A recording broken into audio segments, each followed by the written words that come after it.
different countries. So what if one country, for example, a democracy, will do everything right to regulate as with other laws for other parts of life or social life, then some will not, and then will use that gap to overrun these other countries. Sure. There's always loopholes in laws and regulations, and as we've seen, someone will always be misusing these loopholes. Now, of course, EU is the great regulator, and they tend to have the power to regulate big part of the Western world with their regulations, as everybody has to follow. We saw this, for example, with the GDPR regulation, which pretty much all technology companies are following around the world because EU is such a big market.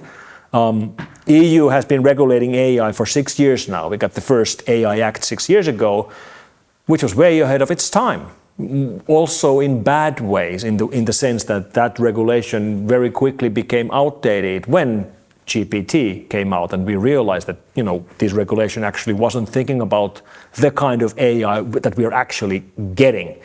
And the regulation challenge is huge because this is like an elephant. AI has all these different aspects. Are we going to regulate the rules around the teaching material? What about the copyright and trademarks around the material that's being used to teach these systems?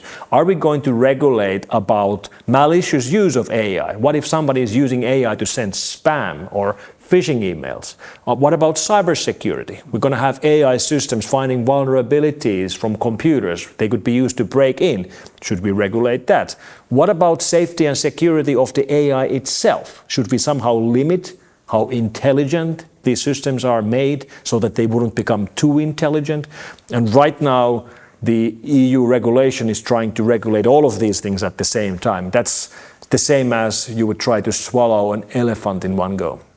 Which is really hard, and that brings me to another question. We're still, you see, talking about ways and means that humans will regulate something. What if we're going to see that artificial intelligence machines will not want to be regulated, or humans cannot have a say anymore in how they are behaving? Well, you're imagining a scenario where artificial intelligence would become self-aware and would understand its own structure and entity and would start to demand rights for itself, or would want to do what it wants instead of what we tell it to do. It is intelligent and way more intelligent than humans now. Well, it is intelligent in a different way. We have to remember that we are not building an artificial brain here. We're building large language models or other systems based on generative AI, which are basically, like I described, systems fed with information, and it just learns from that information so it can